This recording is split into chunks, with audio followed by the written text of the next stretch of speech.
How to learn English by listening to short stories and understand English speakers. Listen the first time without captions. Listen again with captions and take notes of new words with right pronunciation. Listen again without captions and notice the difference. Recording by Elisa McCaslin, January 2011. Lucy Maud Montgomery Short Stories, 1909 through 1922, by Lucy Maud Montgomery. Charlotte's Ladies. You can download the story as PDF. Download link in description. Just as soon as dinner was over at the asylum, Charlotte sped away to the gap in the fence, the northwest corner gap. There was a gap in the southeast corner, too. The asylum fence was in a rather poor condition, but the southeast gap was interesting only after tea, and it was never at any time quite as interesting as the northwest gap. Charlotte ran as fast as her legs could carry her, for she did not want any of the other orphans to see her. As a rule, Charlotte liked the company of the other orphans and was a favorite with them, but somehow she did not want them to know about the gaps. She was sure they would not understand. Charlotte had discovered the gaps only a week before. They had not been there in the autumn, but the snowdrifts had lain heavily against the fence all winter, and one spring day when Charlotte was creeping through the shrubbery in the northwest corner in search of the little yellow daffodils that always grew there in spring, she found a delightful space where a board had fallen off, whence she could look out on a bit of the woodsy road with a little footpath winding along by the fence under the wide-spreading boughs of the asylum trees. Charlotte felt a wild impulse to slip out and run fast and far down that lovely, sunny, tempting, fenceless road, but that would have been wrong, for it was against the asylum rules, and Charlotte, though she hated most of the asylum rules with all her heart, never disobeyed or broke them. So she subdued the vagrant longing with a sigh and sat down among the daffodils to peer wistfully out of the gap and feast her eyes on this glimpse of a world where there were no brick walls and prim walks and never varying rules. Then, as Charlotte watched, the pretty lady with the blue eyes came along the footpath. Charlotte had never seen her before and hadn't the slightest idea in the world who she was. But that was what she called her as soon as she saw her. The lady was so pretty, with lovely blue eyes that were very sad, although somehow as you looked at them you felt that they ought to be laughing, merry eyes instead. At least Charlotte thought so, and wished at once that she knew how to make them laugh. Besides, the lady had lovely golden hair and the most beautiful pink cheeks, and Charlotte, who had mouse-colored hair and any number of freckles, had an unbounded admiration for golden locks and rose-leaf complexions. The lady was dressed in black, which Charlotte didn't like, principally because the matron of the asylum wore black, and Charlotte didn't exactly like the matron. When the pretty lady with the blue eyes had gone by, Charlotte drew a long breath. "If I could pick out a mother, I'd pick out one that looked just like her," she said. Nice things sometimes happen close together, even in an orphan asylum, and that very evening Charlotte discovered the southeast gap and found herself peering into the most beautiful garden you could imagine. A garden where daffodils and tulips grew in great ribbon-like beds, and there were hedges of white and purple lilacs, and winding paths under blossoming trees. It was such a garden as Charlotte had pictured in happy dreams and never expected to see in real life. And yet here it had been all the time, divided from her only by a high board fence. "I wouldn't have supposed there could be such a lovely place so near an orphan asylum," mused Charlotte. "It's the very loveliest place I ever saw. Oh, I do wish I could go and walk in it. Well, I do declare, if there isn't a lady in it, too." Sure enough, there was a lady, helping an unruly young vine to run in the way it should go over a little arbor. Charlotte instantly named her the tall lady with the black eyes. She was not nearly so young or so pretty as the lady with the blue eyes, but she looked very kind and jolly. "I'd like her for an aunt," reflected Charlotte. "Not for a mother. Oh, no, not for a mother, but for an aunt. I know she'd make a splendid aunt. And oh, just look at her cat." Charlotte looked at the cat with all her might and main. She loved cats, but cats were not allowed in an orphan asylum, although Charlotte sometimes wondered if there were no orphan kittens in the world which would be appropriate for such an institution. The tall lady's cat was so big and furry, with a splendid tail and elegant stripes. A very handsome cat, Charlotte called him mentally, seeing the capitals as plainly as if they had been printed out. Charlotte's fingers tingled to stroke his glossy coat, but she folded them sternly together. "You know you can't," she said to herself reproachfully. "So what is the use of wanting to, Charlotte Turner? You ought to be thankful just to see the garden and the very handsome cat." Charlotte watched the tall lady and the cat until they went away into a fine big house further up the garden. Then she sighed and went back through the cherry trees to the asylum playground, where the other orphans were playing games. But somehow games had lost their flavour compared with those fascinating gaps. It did not take Charlotte long to discover that the Pretty Lady always walked past the northwest gap about 1 o'clock every day, and never at any other time, at least at no other time when Charlotte was free to watch her, and that the tall lady was almost always in her garden at 5 in the afternoon, accompanied by the very handsome cat, pruning and trimming some of the flowers. Charlotte never missed being at the gaps at the proper times if she could possibly manage it, and her heart was full of dreams about her two ladies. But the other orphans thought all the fun had gone out of her, and the matron noticed her absent-mindedness and dosed her with sulphur and molasses for it. Charlotte took the dose meekly, as she took everything else. It was all part and parcel with being an orphan in an asylum. "But if the Pretty Lady with the blue eyes was my mother, she wouldn't make me swallow such dreadful stuff," sighed Charlotte. "I don't believe even the tall lady with the black eyes would, though perhaps she might, aunts not being quite as good as mothers." "Do you know," said Maggie Brunt, coming up to Charlotte at this moment, "that Lizzie Parker is going to be adopted? A lady is going to adopt her." "Oh!" cried Charlotte breathlessly. An adoption was always a wonderful event in the asylum, as well as a somewhat rare one. "Oh, how splendid!" "Yes, isn't it?" said Maggie enviously. "She picked out Lizzie because she was pretty and had curls. I don't think it's fair." Charlotte sighed. "Nobody will ever want to adopt me because I've mousy hair and freckles," she said. "But somebody may want you some day, Maggie. You have such lovely black hair." "But it isn't curly," said Maggie forlornly, "and the matron won't let me put it up in curl papers at night. I just wish I was Lizzie." Charlotte shook her head. "I don't. I'd love to be adopted, but I wouldn't like to be anybody but myself, even if I am homely. It's better to be yourself with mousy hair and freckles than somebody else who is ever so beautiful. But I do envy Lizzie, though the matron says it is wicked to envy anyone." Envy of the fortunate Lizzie did not long possess Charlotte's mind, however, for that very day a wonderful thing happened at noon hour by the northwest gap. Charlotte had always been very careful not to let the Pretty Lady see her, but today, after the Pretty Lady had gone past, Charlotte leaned out of the gap to watch her as far as she could. And just at that very moment the Pretty Lady looked back, and there, peering at her from the asylum fence, was a little scrap of a girl with mouse-colored hair and big freckles, and the sweetest, brightest, most winsome little face the Pretty Lady had ever seen. The Pretty Lady smiled right back at Charlotte, and for just a moment her eyes looked as Charlotte had always known they ought to. Charlotte was feeling rather frightened down to her heart, but she smiled bravely back. "Are you thinking of running away?" said the Pretty Lady. And oh, what a sweet voice she had, sweet and tender, just like a mother's voice ought to be. "No," said Charlotte, shaking her head gravely. "I should like to run away, but it would be of no use because there is no place to run to." "Why would you like to run away?" asked the Pretty Lady, still smiling. "Don't you like living here?" Charlotte opened her big eyes very widely. "Why, it's an orphan asylum!" she exclaimed. "Nobody likes living in an orphan asylum. But of course orphans should be very thankful to have any place to live in, and I am thankful. I'd be thankfuller still if the matron wouldn't make me take sulphur and molasses."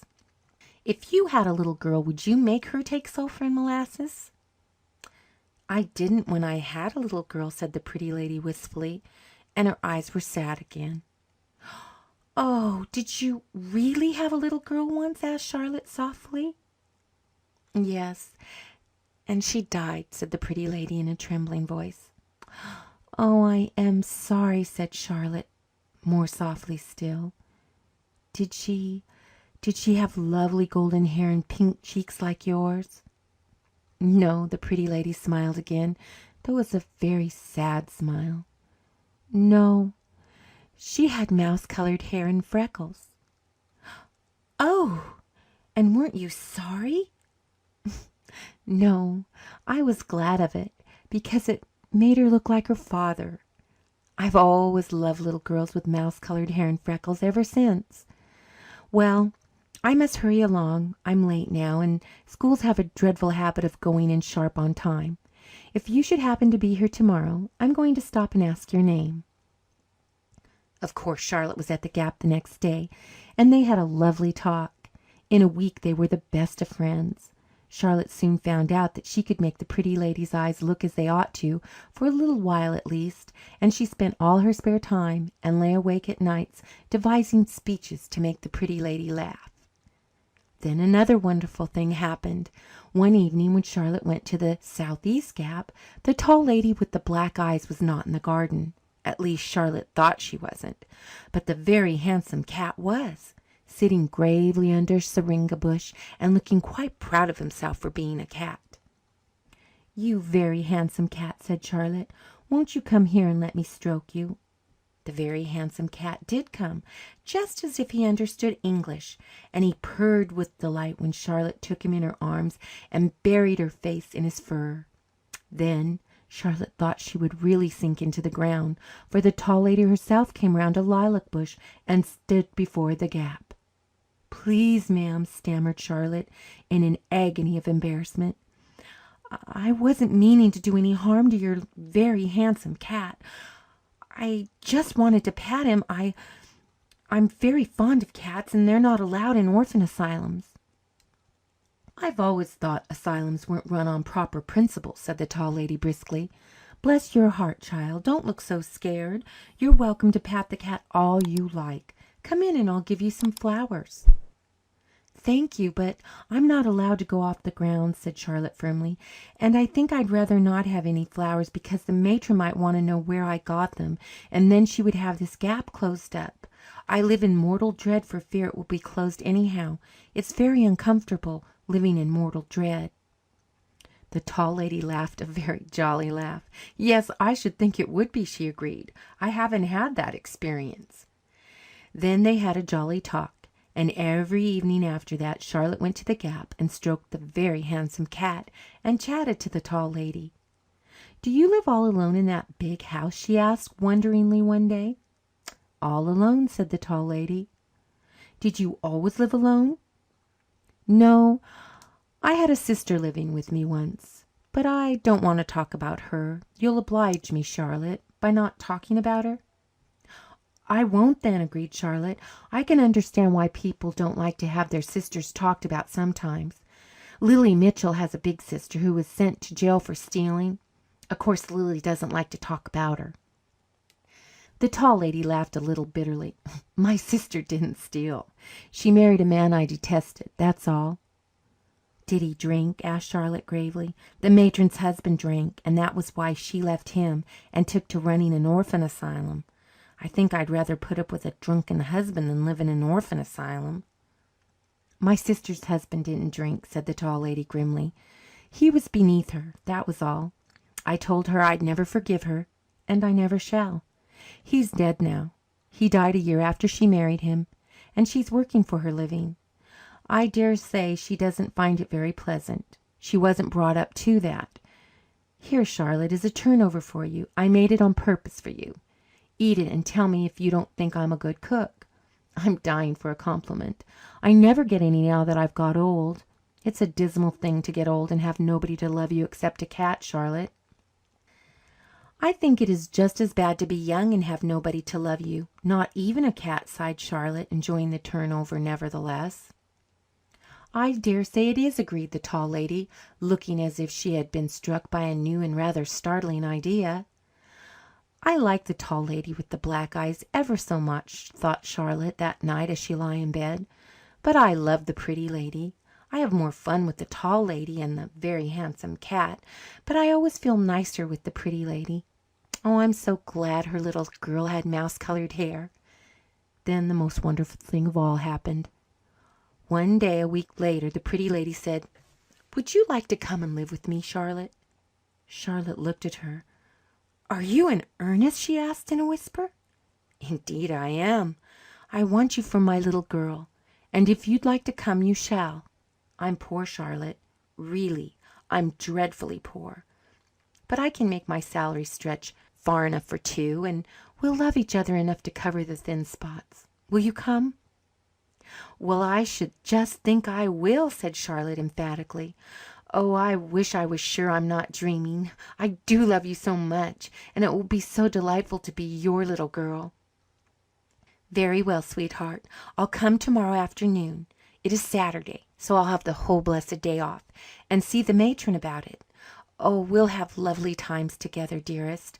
I only wish I'd discovered you long ago."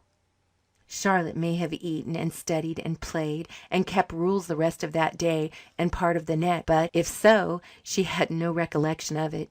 She went about like a girl in a dream, and the matron concluded that something more than sulphur and molasses was needed and decided to speak to the doctor about her. But she never did, because a lady came that afternoon and told her she wanted to adopt Charlotte. Charlotte obeyed the summons to the matron's room in a tingle of excitement, but when she went in, she saw only the matron and the tall lady with the black eyes. Before Charlotte could look around for the pretty lady, the matron said, "Charlotte, this lady, Miss Herbert, wishes to adopt you. It is a splendid thing for you, and you ought to be very thankful, little girl." Charlotte's head fairly whirled. She clasped her hands, and the tears brimmed up in her eyes. "Oh, I like the tall lady," she gasped, "but I love the pretty lady, and I promised her I'd be her little girl. I can't break my promise." "What on earth is the child talking about?" said the mystified matron. And just then the maid showed in the pretty lady. Charlotte flew to her and flung her arms about her. "Oh, tell them I'm your little girl," she begged. "Tell them I promised you first. I don't want to hurt the tall lady's feelings because I truly do like her so very much, but I want to be your little girl." The pretty lady had given one glance at the tall lady and flushed red. The tall lady, on the contrary, had grown very pale. The matron felt uncomfortable. Everybody knew that Miss Herbert and Mrs. Bond hadn't spoken to each other for years, even if they were sisters and alone in the world except for each other. Mrs. Bond turned to the matron. "I have come to ask permission to adopt this little girl," she said. "Oh, I'm very sorry," stammered the matron, "but Miss Herbert has just asked for her, and I have consented." Charlotte gave a great gulp of disappointment, but the pretty lady suddenly wheeled around to face the tall lady, with quivering lips and tearful eyes. "Don't take her from me, Alma," she pleaded humbly. She is so like my own baby, and I'm so lonely. Any other child will suit you as well." "Not at all," said the tall lady brusquely. "Not at all, Anna. No other child will suit me at all. And may I ask what you intend to keep her on? I know your salary is barely enough for yourself." "That is my concern," said the pretty lady, a little proudly. The tall lady shrugged her shoulders. "Just as independent as ever, Anna. I see. Well, child, what do you say? Which of us will you come with? Remember, I have the cat on my side, and Anna can't make half as good turnovers as I can. Remember all this, Charlotte." "Oh, I like you so much," stammered Charlotte, "and I wish I could live with you both. But since I can't, I must go with the pretty lady, because I promised, because I loved her first." "And best?" queried the tall lady. "And best," admitted Charlotte, bound to be truthful, even at the risk of hurting the tall lady's feelings. "But I do like you too. Next best. And you really don't need me as much as she does, for you have your very handsome cat, and she doesn't have anything." "A cat no longer satisfies the aching void in my soul," said the Tall Lady stubbornly. "Nothing will satisfy it but a little girl with mouse-colored hair and freckles. No, Anna, I've got to have Charlotte. But I think that with her usual astuteness she has already solved the problem for us by saying she'd like to live with us both. Why can't she? You just come back home, and we'll let bygones be bygones. We both have something to forgive. But I was an obstinate old fool, and I've known it for years, though I never confessed it to anybody but the cat."